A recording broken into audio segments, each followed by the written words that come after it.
বিশ্বনবী রাহমাতুল লিল আলামিন বলেন, মহিলারা বেহেশতে যাওয়া অত্যন্ত সহজ যদি কয়েকটা কাম করতে পারে।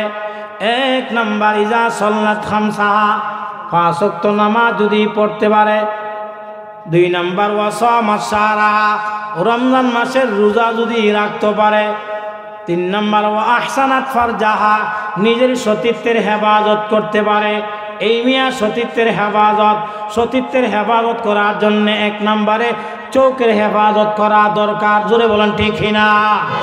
কারণ নবীজি বলছেন, 2টা জিনিসের হেফাজত যেই উম্মতে করবে, এই উম্মতকে আমি বিশ্ব নবী সুপারিশ করে আমার জিম্মায় তাকে বেহেশতের বাসিন্দা বানায়া দিবা। মা বাইনা লাহিয়াইহি ওয়া মা বাইনা রিজলাইহি আযমান লাহুল জান্নাহ। চিৎকার দিয়ে বলেন সুবহানাল্লাহ।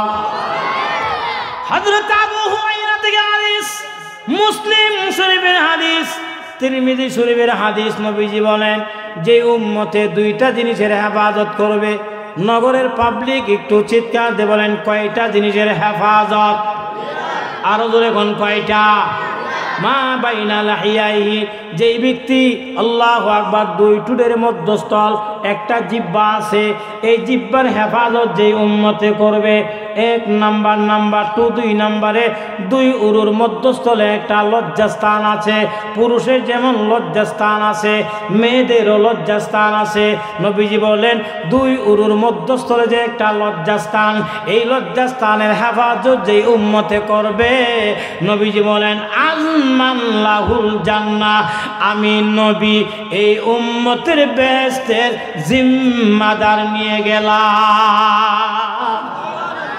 নবী বেহেশতে নেওয়ার জিম্মাদার। নবী যদি সুপারিশ করে, আল্লাহ পাক বেহেশত দিতে রাজি। কথা কোন ঠিক না? এই জন্য বিশ্ব নবী রাহমাতুল লিল আলামিন বলেন, ওয়া আহসানাত ফারজাহা, যেই মহিলারা নিজের সতীত্বের হেফাজত করলো, ও আতাআত বালাহা, স্বামীর খেদমত করলো। এখন তো স্বামীর খেদমত নাই, ফিরের খেদমত আছে। কেউ কথা কোন ঠিক না? কার খেদমত নাই? স্বামীর খেদমত নাই, ফিরের খেদমত আছে। হাই হা, ফিরের লেগে ভাগল।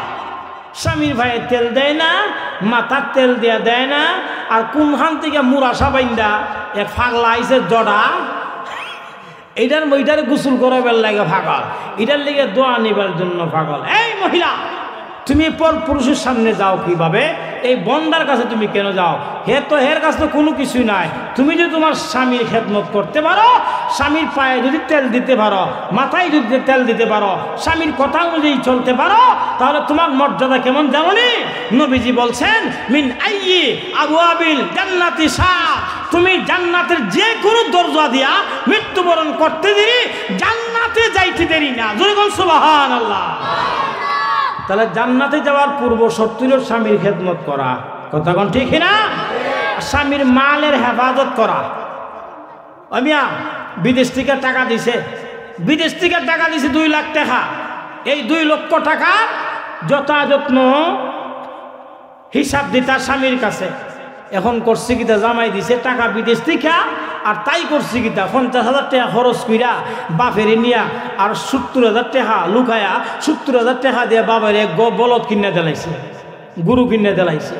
চিন্তা করছেন, এরকম মহিলা আছে না নাই? স্বামীর কামাই টাকা, হয় না? এদিকে তাকান, স্বামীর টাকা, স্বামীর অনুমতি ব্যতিরেকে স্ত্রী খরচ করা যা নিষেধ, খরচ করতে পারবে না। যে কোনো খরচ করবা স্বামীকে জিজ্ঞেস করে খরচ করবা, তাহলে স্বামী সন্তুষ্ট থাকবে। স্বামীর মালের হেফাজত করতে হবে। হ্যাঁ, মালের হেফাজত করতে হবে। তো এই মোটামুটি কয়েকটা কাজ যদি আমাদের মারা যদি ঠিক মতো কইরা লায়, তাহলে আমাদের মারা মরতে দেরি, বেহেশতে যাইতে দেরি না। এরা তো বেহেশতে যাওয়াটা খুব সহজ, এরা নিজেরা বুঝে না। 1 নম্বর সবক, 5 ওয়াক্ত নামাজ পড়বা। 2 নম্বর, রমজান মাসে রোজা রাখবা। 3 নম্বর, নিজের সতীত্বের হেফাজত করবা। হ্যাঁ 4 নম্বর স্বামীর খেদমত করবা। আরে কথা কোন ঠিক না? স্বামীর মালের হেফাজত করবা, স্বামীর মালের হেফাজত, সম্পদের হেফাজত, টাকার হেফাজত করবা। এইগুলা যদি ঠিক মতো করতে পারো তাহলে তুমি মরতে দেরি, বেহেশতে যাইতে দেরি না। তুমি যদি তোমার স্বামীকে সন্তুষ্ট করতে পারো তাহলে তোমার এই স্বামীর ঔরসে তোমার গর্ভে যে সন্তানগুলো আসবে এই সন্তান হবে আব্দুল কাদের জিলানীর মতন বড় আলেম, আল্লাহু আকবার, ওই হুজুরের জুনাইদ সাহেবের মতন বড় পীর সাহেব জন্ম হবে। আর যখন ঠিক না, তোমার পেটটা যদি ভালো হয়, আমরা সবাই ওষুধের দোকানে গেলে তালাশ করি স্কোয়ার কোম্পানির ওষুধ, কথা কন ঠিক না?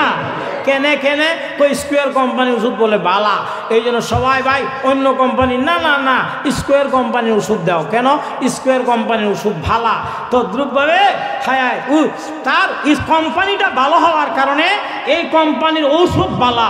মা তোমার পেট যদি ভালো হয়, তোমার পেট যদি ভালো হয়, পর্দানিশী তুমি যদি আল্লাহর হুকুম ঠিক মতো পালন করো, স্বামীর কাছে আসার পরে স্বামীর অনুমতি ব্যতিরেকে ঘর থেকে বের হও না, আল্লাহু আকবার, পর্দায় যদি থাকো আর তোমার সতীত্বের হেফাজত করতে পারো, তোমার পেট দেখে আব্দুল কাদের জিলানী হাফিজে কোরআন বের হবে। কথা কোন ঠিক না?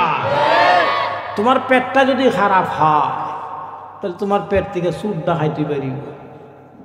এই জন্য আসল কথা হইল কোম্পানি ভালো হইতেইব, পেট কোম্পানি ভালো হইতেইব। আমরা তো সবাই মার গর্ভ থেকে আইছি, কথা কোন ঠিক না? আমরা কি আসমান থেকে বেরিয়ে গেছি কেন? হ্যাঁ, কার গর্ভ থেকে আইছি? মার গর্ভ থেকে আইছি। বাবার ঔরস, হ্যাঁ ঔরস থেকে মার গর্ভের মধ্যে যখন লুৎফা গেছে, এই লুৎফা থেকে আল্লাহ পাক আমাদেরকে সৃষ্টি করছেন। মা জাতির কত সম্মান। এই পৃথিবীতে যত নবী রাসূল, সব নবী রাসূল কিন্তু মার গর্ভ থেকেই আইছে। পীর গাউস কুতুব আউলিয়া যা আছে সব কিছু মা জাতির গর্ভের ভিতর থেকেই আসে। এই জন্য মা জাতি হলো সবচেয়ে দামি, কথা কোন ঠিক না? এরা হলো সবচেয়ে দামি। এই জন্য দামি জিনিস দামি জায়গায় রাখতে হয়, কথা কোন ঠিক না? দামি ভাবে যদি রাখেন তাহলে আপনি সম্মান পাইবেন।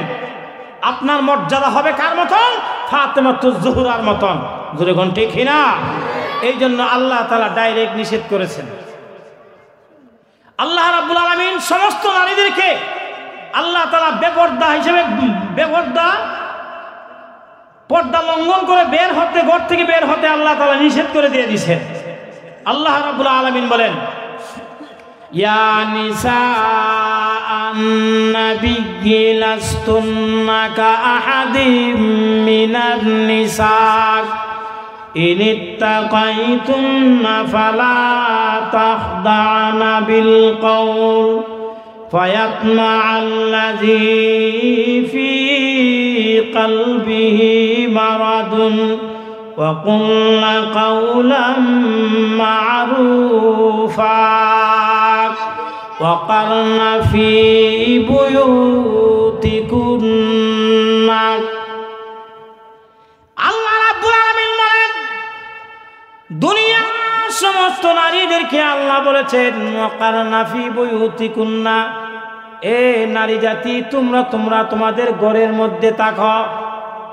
এটা কি আমি জাবর আমর সিরাজির কথা না? আল্লাহ পাক বলছেন, আল্লাহ পাক নিজেই বলছেন। সমস্ত নারীদেরকে আল্লাহ বলছেন তোমরা ওয়াকারনা ফি বুয়ুতিকুন্না, তোমরা ঘরের মধ্যেই থাকো।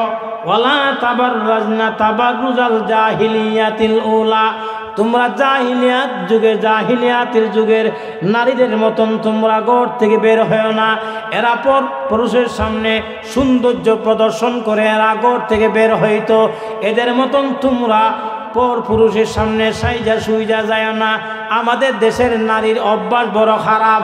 দেখবেন স্বামীর সামনে সুন্দর শাড়ি পরে না, গহনাগুলা পরে না, সুন্দর করে ভালো করে সাইজা স্বামীর সামনে যায় না, স্বামীর সামনে যায় না। স্বামীর সামনে তাকে যত খারাপ কাপড় আছে এইগুলা পইরা স্বামীর সামনেই থাকে। আর কোনো জায়গায় যদি যাইতে হয় দেখবেন তো না, ঘর থেকে বের হইতে 1.5 ঘন্টা সময় লাগে তার প্রস্তুতি নিতে। না আরো আসতে গো, ঠিক জোরে বলেন ঠিক কিনা? এক জায়গায় যাইব, ওরে বাবারি বাবা শ্বাস কারে ক আলমিরার ভিতর থেকে সিফা সাফা, এরপরে যে মাখা শুরু হয়, বাড়িতে হ্যাঁ সিএনজি গাড়ি বাসার সামনে আইনা বারবার এই তাড়াতাড়ি বাইরো, তাড়াতাড়ি বাইরো, না বাইরে বাইরে তাড়াতাড়ি বাইরো, কত সময় দিয়েছে, তাড়াতাড়ি বাইরো, যত তাড়াতাড়ি গো ভাবলে কিন্তু বাইরো না। ওই শ্বাস দিস ওই মা, তুমি কার লাগে সাজো গো অবেটি, তুমি কার জন্য সাজো, কারে দেখাইতা সাজো? তোমারে দেখবে তোমার স্বামী, তোমার স্বামীর সামনে দিয়ে এত সুন্দর করে সাজো না, এখন কই যাইবা আর কি পরিমাণ শ্বাস। হাই হা, তোমার স্বামী বুঝি টাকা পয়সা রুজি করে আইনা দে, আর তার টাকা দিয়া শ্বাস সুস কিনা আরেক বেটার দেখাইতা, আরেক বেটার দেখানোর জন্য পাগল মহিলার একবার পাগল, কারে দেখাইতো, কারে দেখাইতো? তোমার সৌন্দর্য বুক করবে তোমার স্বামী, আরেকজনকে দেখাইতা কি লিগা? এটা সম্পূর্ণ বুকামি, কথা কোন ঠিক না? এই জিনিসটা আমাদের মা জাতিরা বোঝা দরকার। আল্লাহু আকবার। আর তুমি যদি তোমার স্বামীর সামনে যদি সাইজা থাকো, তোমার স্বামী তোমার চেহারার দিকে তাকায়া তার মহব্বত ভালোবাসা সৃষ্টি হয়ে যাবো, কথা কোন ঠিক না? তোমার মায়া করব, মহব্বত করব। হ্যাঁ, আমার স্ত্রী দেখো কত সুন্দর করে মাশাআল্লাহ সাজুগুজু করে এখানে বসা আছে, কত সুন্দর, তোমার আদর করব। স্বামীর কাছে আদর না ভাই আরেক বেটার কাছ থেকে আদর ভাইটা, এটা হইলে কলা পাতা পানির মতন, কলা পাতার মধ্যে পানি যেমন থাকে না, এদের ভালোবাসাও থাকে না। আল্লাহু আকবার। এই জন্য আল্লাহ পাক নারীদেরকে বলছেন, তোমরা যদি নিরাপদ থাকতে চাও, তোমাদের সতীত্ব যদি নিরাপদ রাখতে চাও, আল্লাহ পাকের বিধান, পর্দা বিধান, হুকুম, আল্লাহ পাকের হুকুম পর্দা বিধান পালন করো, ঘরের ভিতরে থাকো, স্বামীর কথা মাইনা চলো, দেখবা তোমার দুনিয়া তো তোমার মর্যাদা, আখেরাত মর্যাদা, সমাজেও তোমার মর্যাদা, সব জায়গায় তোমার নাম নিতে গেলে মানুষ মর্যাদার সহিত নিবে, কথা কোন ঠিক না? আর তুমি যদি বেপরদায় চলো, 10 লোকের সাথে কথা বলো, তাহলে তোমারকে কেউ সম্মান ইজ্জত দিবে না। ছাগলরে যেমন সম্মান ইজ্জত দেয় না, তোমারও সম্মান ইজ্জত দিবে না। এই জন্য আল্লাহ পাক আমাদেরকে সুন্দর করে বলে দিয়েছেন, ওয়াকারনা ফি বুয়ুতিকুন্না ওয়ালা তাবাররাজনা তাবাররুজাল জাহিলিয়াতিল উলা, তোমরা তোমাদের সৌন্দর্য প্রদর্শন করবা না পর পুরুষের সামনে।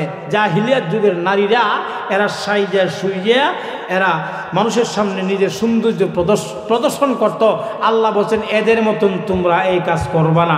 তোমার সৌন্দর্য আল্লাহ দিয়েছেন, এই সৌন্দর্য প্রদর্শন করবা তোমার স্বামীর কাছে, তোমার স্বামীর সামনে সৌন্দর্য প্রদর্শন করবা, তোমার সৌন্দর্য আরেকজনের কাছে প্রদর্শন করবা না।